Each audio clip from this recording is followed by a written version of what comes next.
Hoje, o Literatura Top trará sugestões de obras de não ficção. As obras de não ficção têm muitas vezes uma literatura fluida, agradável, principalmente porque tratam de temas que chegam a quaisquer leitores. Portanto, vamos começar. Enzo, roda a vinheta.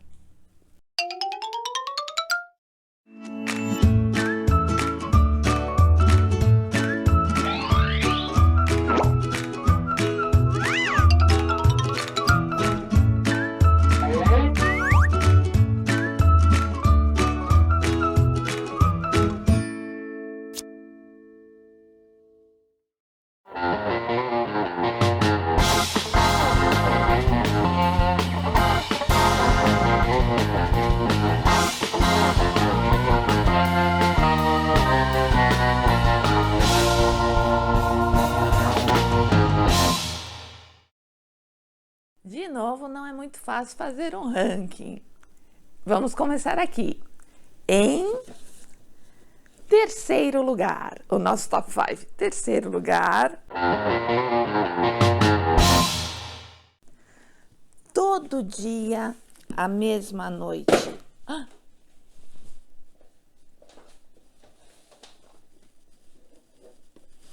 É esse aqui. O outro morreu, mas já veio. Já volta o outro. Todo dia, a mesma noite. A história não contada da Boate Kiss. É um livro com categoria de documentário.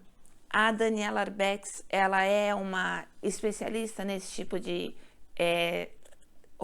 não é um romance, tá? Nesse texto de catástrofe, nessa cobertura jornalística de catástrofe. E o evento da Boate Kiss, ele aconteceu em 2004, se não estou enganada. O livro é de 2018. Eu não tenho aqui a data do evento anotada. Então não foi 2004, não foi bem para cá. Mas eu me lembro de que era uma boate que tinha grande capacidade na cidade de Santa Maria, no Rio Grande do Sul. E Santa Maria é uma cidade universitária, né? Existe a Federal de Santa Maria, que é enorme, e há outras cidades ali próximas que também são grandes. A gente pensa, né? Parece que é uma cidade pequenininha no interior. Não, é uma cidade assim que tem característica interiorana, mas é uma cidade de muitas faculdades dessa universidade. Então tem muito jovem. Haveria ali uma apresentação de um show de uma banda conhecida por essa juventude, e a boate estava trilotada, como diriam os gaúchos, estava muito lotada. No meio da apresentação, e assim, imaginem muita gente. No meio da apresentação, o cantor, ele fez um show pirotécnico, só que a parte de espuma para fazer a questão do controle do áudio era de péssima qualidade. E a gente vai ter toda a apresentação do estudo que foi feito e tudo mais.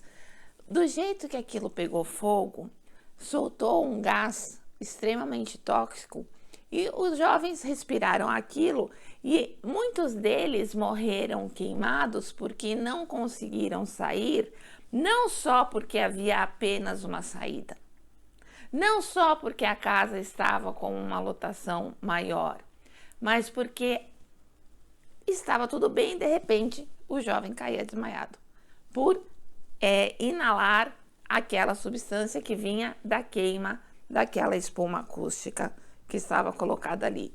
Então, quer dizer, tudo errado. Aqui a gente terá relato de quem presenciou, de quem ficou sabendo, por exemplo, pais que ficaram sabendo das histórias dos seus filhos. Teve gente que estava perto da porta, já do lado de fora, que voltou para ajudar e não conseguiu sair. Teve gente que estava lá dentro, acompanhado com amigos e tal, e viu pessoas desfalecendo de uma hora para outra por causa desse gás. Os banheiros, a tendência sempre é, né? Você começa a funcionar a coisa do veneno, ir para algum lugar onde haja água e ter assim a impressão de que era possível sair por aquelas janelas. E as janelas eram todas lacradas. Então, conta-se do susto, da impressão, do desespero, da quantidade de corpos amontoados dentro dos banheiros. Então, esse livro ele vai narrar a visão dos bombeiros, e houve relatos de muitos bombeiros que morreram, a visão das pessoas que sobreviveram quase que por milagres, dos jovens que sobreviveram quase que por milagre, o imenso velório que aconteceu não me lembro se foi num ginásio, se foi num estádio, mas eram muitos mortos, né? E gente que não era para estar lá e que acabou indo na última hora, né? Questionamentos de por que isso aconteceu, mães que perderam 4 filhos, 5 filhos. Então, é um livro que nos choca pela falta de cuidado das autoridades. É um livro que nos choca por mostrar uma situação bastante... É de 2018, mas os últimos relatos que mostram aqui é que não houve exatamente a punição que deveria haver. E uma coisa de que eu me lembro muito bem, como foi no final de semana, eu gosto muito de programa esportivo. Então era como assistir ao Esporte Espetacular e ver os apresentadores desesperados porque, enquanto eles deveriam estar fazendo o programa light, passando as notícias esportivas e tal, eles estavam atualizando o número de mortos. E era coisa de agora dar 10 mortos e daqui a 5 minutos dar 100 mortos. Foi uma coisa muito violenta para as pessoas que estavam assistindo, presenciando, vivendo, esperando seus filhos voltarem para casa, e muitos deles não voltaram. Então o livro é uma denúncia importante de a gente conhecer, para até poder lutar contra o tipo de impunidade e o tipo de coisa que a gente vê aqui, porque com certeza a gente vê em outros lugares. O livro é de rápida leitura, a Daniela Beck se escreve muito bem, e fica aqui a dica. Bem, em segundo lugar, esse é um tranco. Nada a invejar, vidas comuns na Coreia do Norte. A jornalista americana Barbara Dink. Aí você fala, como essa mulher entrou na Coreia do Norte? Não, ela não entrou. Jornalista por muitos anos na Coreia do Sul. Ela conseguiu relatos de dissidentes, de pessoas que fugiram, de pessoas refugiadas, de relatos de enviesados, assim. Foi lá, pesquisou da forma como ela conseguiu. Histórias de pessoas que viviam na Coreia do Norte. Então, ela trabalhando na Coreia do Sul como jornalista, ela conseguiu, em um trabalho seu, paralelo, essas histórias das pessoas que viviam ou vivem, né? Acho que viviam, né? Porque depois de uma coisa dessa não dá para voltar. Não dá para contar uma coisa dessa e voltar para a Coreia do Norte. E aí ela escreve o livro mostrando o que o cidadão comum na Coreia do Norte vive. Por quê? Porque hoje a gente tem na Coreia do Norte o que... Eu sei que eu estou chovendo no molhado, mas enfim, vale ressaltar. O que houve na União Soviética durante a Guerra Fria, e havia a cortina de ferro, e a gente não sabia o que acontecia, na verdade, do outro lado. Tanto que eu me lembro bem, eu estava no meu primeiro ano de faculdade, quando caiu o Muro de Berlim, e a gente pôde comparar o que era o lado oriental e o que era o lado ocidental. Mas aqui a gente tem um controle que é assustador. Então, o livro, eu não li este ainda, mas eu ouvi muitas recomendações, né, de ser um livro que desnuda muita coisa. E a gente sabe o que, por exemplo, né, como funcionam as ditaduras? Tem o controle militar, obviamente, mas ainda há lá um controle que é religioso, né, de religiões orientais. Mas aí você pensa, mas o que é? A gente tem lá o budismo? Sim, só que tem uma coisa meio, pelo que há no relato, um budismo meio misturado com aspectos de outras religiões para manter o máximo do controle, porque o budismo é o bem, né? Então, é tudo isso aparecendo no cotidiano das pessoas e é o que ela vai mostrar. Olha, o cidadão da Coreia do Norte vive assim. E aí ela mostra isso por gente que tenta fugir e que às vezes morre de fome em outros lugares porque não é recebido, não é acolhido. Então, fica a dica, tá? Esse aqui eu tô bem ansiosa para ler. Bem, em primeiro lugar, tá? Então esse aqui ficou em segundo lugar. Em primeiro lugar, esse é consagrado,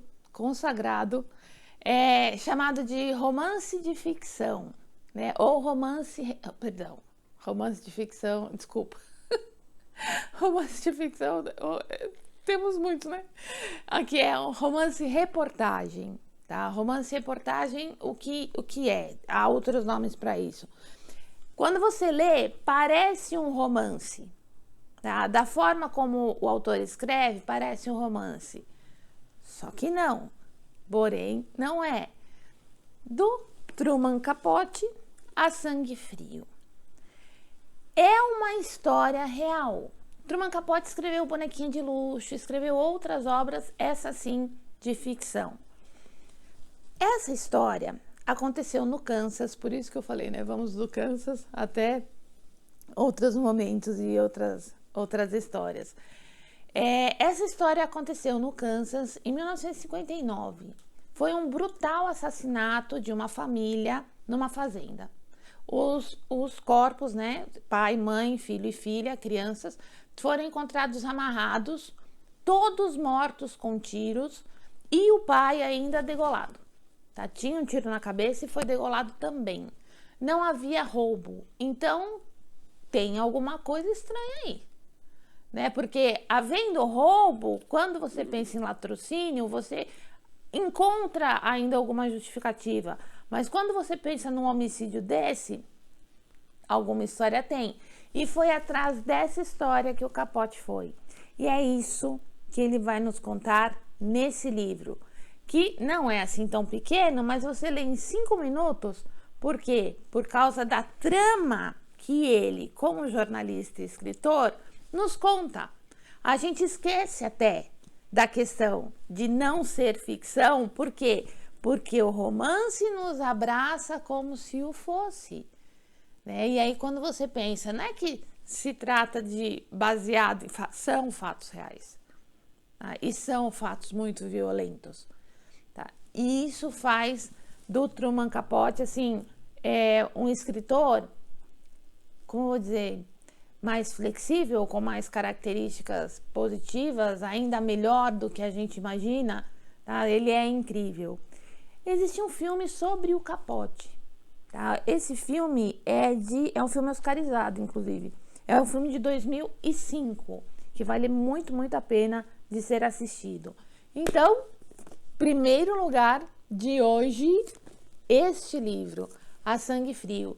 Eu já vi, assim, muitos youtubers e muitas pessoas, muitos críticos falando desse ser, assim, o livro da vida, o livro mais incrível, e do Capote ser o maior escritor. Eu acho um livro muito, muito, muito, muito bom mesmo e vale a pena se debruçar sobre ele. Bem, acabamos essa primeira etapa do não ficção. Agora, uma outra categoria de não ficção, que é a categoria de biografias. Tem muita gente que gosta de biografia. Você pode pensar assim, biografia? Chato? Não. Por quê? Porque dependendo do biógrafo, você tem um texto muito gostoso de ser lido, porque é uma história, né? Uma história de uma vida.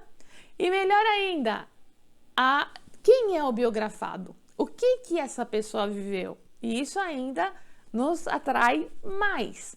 Eu separei não foi a primeira biografia que eu li, mas eu li bem cedo, eu estava na faculdade.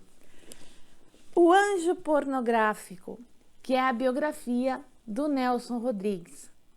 Está todo marcado porque eu fiz um trabalho sobre a Cabra Vadia, quando a Cabra Vadia estava na lista da Unicamp, e aí eu usei bastante esse livro.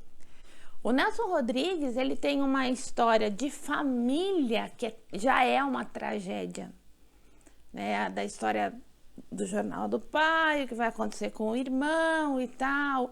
O irmão é assassinado por engano dentro da redação, né? O pai dele vai ter um jornal por um tempo. Ao mesmo tempo, eles vão ter fases da família que são fases de passar fome. Ele mesmo, né? Embora ele fosse muito bem relacionado depois da fama com as peças de teatro, ele vai ter momentos muito difíceis da vida dele. Então, a história é muito boa. O livro é belíssimo. Ele tem muitas imagens. Aqui, ó. Aqui, por exemplo, a irmã dele, tá? A Dulce Rodrigues, que vai acabar sendo a personagem principal na valsa número 6, que é uma das peças dele. E aí você fala, mas naquele tempo não era meio ilícito ser atriz? Até era, mas para quem era de teatro, né, era ilícito na cabeça das pessoas que não faziam parte, ou que não acompanhavam o teatro de perto, que não eram mecenas do teatro brasileiro. Mas para quem fazia teatro, para quem escrevia teatro, era irmã dele, né? Não tem nada disso. Então, a família dele, acho que são 7 ou 8 irmãos, entre irmãos e irmãs. É uma família eles são de Pernambuco. Acho que são de Pernambuco. Enfim, a história é muito, muito boa. A primeira biografia que eu li na vida, eu tinha 15 anos, foi Olga, do Fernando Moraes. E eu li em 3 dias. Primeiro que a história é ótima, né? Assim, eu não sabia eu sabia da escola que existia a Gestapo, mas assim, sabe uma coisa que você sabe que existe lá longe de você? E de repente você vê a Gestapo funcionando aqui no Brasil, e o Prestes, e casado com a Olga, e a Olga grávida sendo entregue pelo Getúlio, e aí daí você vê a história funcionando, né? E também Fernando Moraes escreve como se fosse pura realidade, mas o jeito, né? Fica com cara de ficção e a gente lê de um jeito muito bom. Então, biografias são boas, as histórias dos biografados sendo boas e tendo bons escritores, isso fica um casamento ainda melhor. E aí, gente, o maior físico da Idade Moderna, nós o perdemos há pouco tempo. E olha que Stephen Hawking morreu em 2018, mas ninguém dava para ele, quando a doença dele foi descoberta, acho que nem 5 anos de vida. Ele teve ALS, esclerose lateral amiotrófica, que é a doença degenerativa, né, que ele foi perdendo os movimentos dos músculos, até que ele, na última condição, pensa a última foto do Hawking que você viu, quando ele estava na cadeira, ele tinha um equipamento que a Intel montou para ele, que ele mexia um músculo da bochecha e aí ele conseguia se comunicar verbalmente, tá? Escrevia no computador, por esse músculo que ele mexia com aquele equipamento. E continuava produzindo. Ele passou a produzir uma obra para leigos, né? Como, por exemplo, aqui. Essa Buracos Negros é uma palestra, na verdade, né, que foi escrita, e quando a gente olha, ela é ilustrada, tá vendo? Ilustrações apareceram para trazer isso para mais perto das pessoas. E na academia não, lá ele era cosmólogo, se não me engano, e ele continuava trabalhando a milhão. Ele ocupou a cadeira do Newton em Cambridge, né? Foi o Newton, aí houve mais dois grandes físicos, e Stephen Hawking foi o último. Agora eu não sei se já foi eleito mais um professor. para nós, por exemplo, o universo e uma casca de nós. E aqui, para a gente conhecer, o primeiro livro que eu li dele foi esse, aqui, Minha Breve História, em que ele mesmo conta a sua história. Tem o filme, deixa eu ver aqui, que é o filme da primeira mulher dele. Primeira mulher, assim, a mulher que viveu, realmente passou a vida ao lado dele, que é a Jane Hawking, A Teoria de Tudo.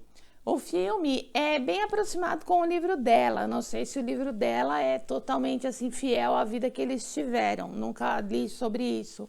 Mas você vê quando ele fica doente, como que isso é complicado naquele momento, porque ele ficou doente em 1963.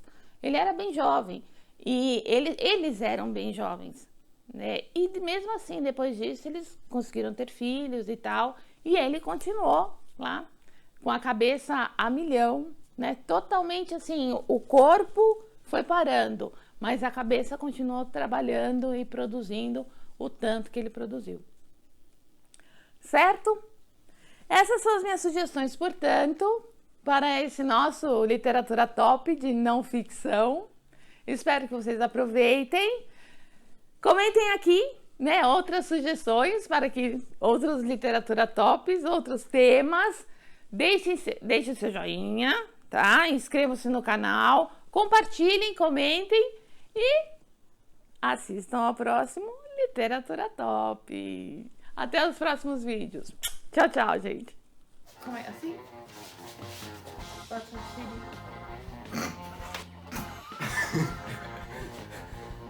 Estou deitando na minha vida pra fazer essa merda. Vai dar finalidade.